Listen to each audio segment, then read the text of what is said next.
وعلیکم السلام ورحمۃ اللہ۔ یہ بالکل صحیح بات ہے، ان دو آیات کی بہت زیادہ فضیلت آئی ہے، اور ہر اس چیز کی فضیلت ہے جو آپ کا تعلق اپنے مالک اور خالق کے ساتھ جوڑتی ہے۔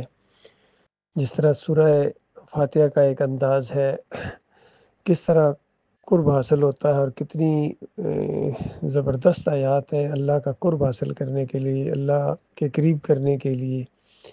بالکل یہ اسی طرح کی آیات ہے، سمجھ لیجیے سورہ البقرہ کی جو آخری دو آیات ہیں۔ اور نبی علیہ السلام نے فرمایا تھا کہ مجھے 3 تحفے دیے گئے، یعنی معراج کے تحفے ہیں۔ ایک یہ 5 وقت کی صلاۃ ہے، اور 2 یہ آیتیں ہیں، اور تیسری بات یہ ہے کہ اس امت کہ وہ لوگ جو شرک نہیں کریں گے ان کے بڑے بڑے گناہوں سے بھی درگزر کی جائے گی۔ تو یہ بہت ہی زبردست پیکیج ہے اللہ کی طرف سے اس آخری امت کے لیے۔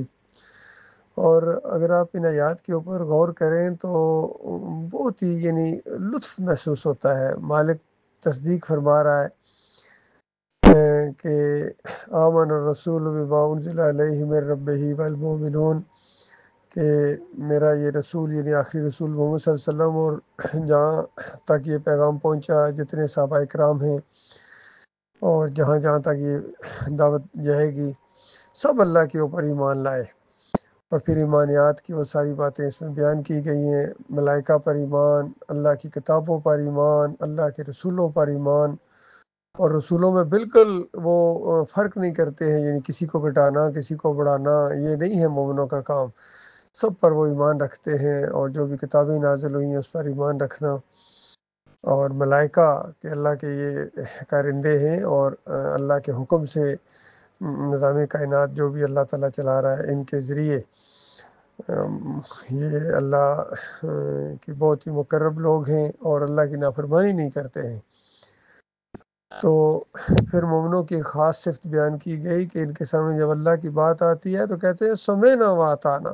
یہ نہیں کہ اثر ہی نہ ہو ان کے اوپر اللہ کی بات کا، نہیں، اللہ کی باتیں جب سامنے آتی ہیں، اللہ کے دین کی ذمہ داریاں ان کو احساس دلایا جاتا ہے تو کہتے ہیں سمعنا واطعنا، ہم نے سنا اور ہم اطاعت کرتے ہیں۔ غفرانک ربنا، اپنے مالک سے معافیاں مانگتے ہیں، اور مالک سے عہد و پیمان کرتے ہیں کہ ربنا والیک المصیر، ہم آپ کی طرف رجوع کر لیا ہے۔ یہ ایک دعوت اٹھی، قرآن کی دعوت، قرآن کی پکار ہمارے سامنے آئی اس کفر و شرک کے ماحول کے اندر۔ مالک ہم نے کسی کی پرواہ نہ کی، اور نہ کسی تعداد کو دیکھا، نہ کسی کے حسب نسب کو دیکھا، مالک ہم نے آپ کی طرف اپنا رجوع کر لیا ہے، اپنا معاملہ کر لیا ہے۔ اور پھر چونکہ اس سے پہلے آیات میں چیز آ رہی تھی کہ اللہ تعالیٰ حساب لے گا جو دلوں کے اندر بھی، اس کا بھی، تو پھر صحابہ کرام پریشان ہو گئے۔ تو نبی علیہ السلام نے پھر کہا کہ تم کہو سمعنا واطعنا، مالک آسانی فرمائے گا۔ پھر مالک نے یہاں گویا اس بات کو گویا منسوخ کر دیا، اور کہا کہ لا یکلف اللہ نفسا الا وسعها، کہ انسان کے اوپر اتنا ہی بوجھ ڈالا جاتا ہے جتنا اس میں طاقت ہو، اور لہا ما کسبت و علیہا ما اکتسبت۔ اب جو کرے گا یعنی اعمال کے اوپر ہوگی، وسوسوں کے اوپر، خیالات کے اوپر پکڑ نہیں ہوگی۔ مالک نے درگزر فرمایا ہے۔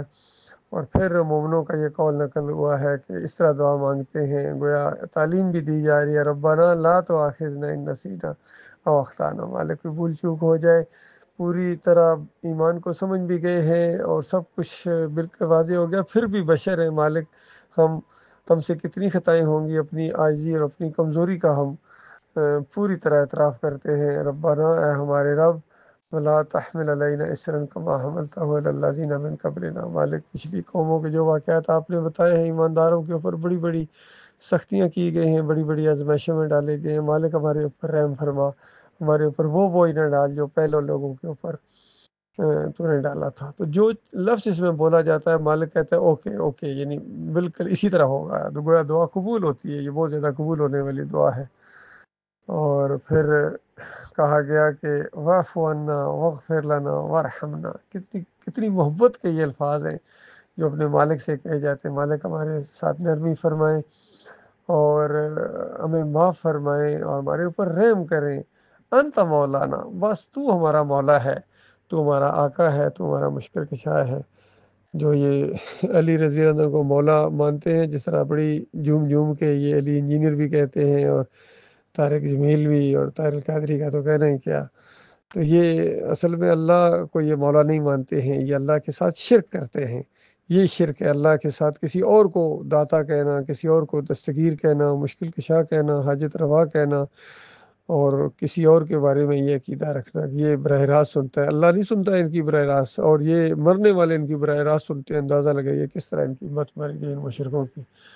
تو مومن جو ہے وہ اپنا معاملہ بالکل صاف کر لیتے ہیں، دنیا کے اندر ہر شرک کا رد کرتے ہیں، اپنے مالک کی طرف رخ کرتے ہیں، اپنی عاجزی کا اظہار کرتے ہیں، مالک کی رحمت اور شفقت کی امید لگائے کہ اس کو پکارتے ہیں امید کے ساتھ اور ڈرتے ہوئے بھی.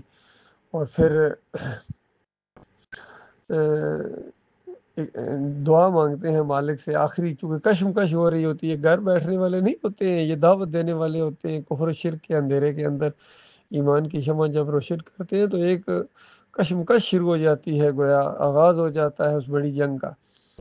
تو اس طرح یہ اللہ سے دعائیں مانگتے ہیں کہ یا اللہ ہمیں سارے کافروں کے اوپر غلبہ عطا فرما مالک. تو جس کو غالب کرے وہی جیتا، اور تو جس کو چھوڑ دے اس کو پھر کوئی جتوانے والا نہیں ہے. اس احساس کے ساتھ اپنے مالک سے دعائیں مانگتے ہیں. بالکل یہی دعا ہے، اسی کا سہارا ہے کہ مالک آج کفر و شرک کا یہ جو ایک سیلاب ہے پوری دنیا کے اندر، طوفان مچا ہوا ہے، تو غانیت ہے، ان سب کو اللہ تعالیٰ ان کے اوپر ہمیں غلبہ عطا فرما. یہودیوں کے اوپر، عیسائیوں کے اوپر، ہندوؤں کے اوپر، سکھوں کے اوپر، اور ان مسلمان مشرقوں کے اوپر بھی، چاہے بریلوی ہوں، دیوبندی ہوں، اہل حدیث ہوں، سلفی ہوں، حنفی ہوں، آج کے حنیفی ہوں، جتنے بھی ہیں، باغی ہیں، مرتد ہیں، جو بھی ہیں، یا اللہ تیرے نافرمان ہیں، ان کو ایسا مالک ان کی خبر لیں کہ ان کی ساری بدماشیاں دنیا کے اندر ختم ہو جائیں اور مومنوں کے انڈر آ جائیں یہ، اور مومنوں کو خلافت عطا فرما مالک. تو مالک نے یہ دعا قبول فرمائی ہے. اسی طرح حالات اسی طرف جا رہے ہیں، آگے جا کے سب کچھ ہونا ہے. کوئی دنیا کے اوپر، زمین کے اوپر ایک کافر مشرک نہیں ہوگا، اور اسلام کا غلبہ ہوگا. دوبارہ اسی طریقے سے خلافت قائم ہوگی. پھر عیسیٰ ابن مریم کا نزول ہوگا، اور وہ یہ سارے مراحل آئیں گے. دجال جو آج یہ اس کے چیلے ہیں، یہ جتنے ہیں، چاہے یہودی ہوں، اور پھر ان کے آگے مزید شاگرد ہیں یہ مسلمانوں کو مرانوں کی شکل میں، اور ان کے آگے دست بستہ غلام ہیں، یہ سارے اس دجالی ٹولے کا، اس بڑے دجال کے یہ مرید ہیں. جب وہ خروج کرے گا تو اس کے بعد عیسیٰ ابن مریم اس کو قتل کریں گے. یہ سارے اس کے بعد یہ یہودیوں کے اوپر بڑا سخت اللہ کا عذاب آئے گا، گاجر مولی کی طرح یہ کاٹ دیے جائیں گے.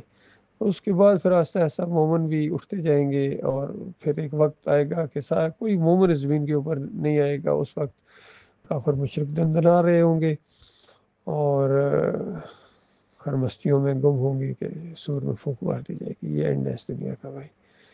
اللہ تعالیٰ کو فکر کرنے کی توفیق عطا فرمائے مالک، ہمیں سچا ایمان عطا فرمائے مالک، نے اب جم جانے کی توفیق عطا فرمائے مالک. مخلص اور باصلاحیت لوگوں کو ہمارے قریب کرے، ہمیں ان کے قریب کرے، تاکہ مل کے آپس میں مل کے اللہ کے دین کے غلبے کے لیے کوشش جو شروع ہوئی ہے اس دور میں ڈاکٹر مصعب الدین عثمانی رحمۃ اللہ علیہ کے لیے، اسی کو ہم آگے بڑھائیں گے انشاءاللہ. یہ کشمکش بڑھتی جائے گی، اور دین کا انشاءاللہ غلبہ ہوگا. کوئی طاقت اس کو روک نہیں سکتی ہے انشاءاللہ.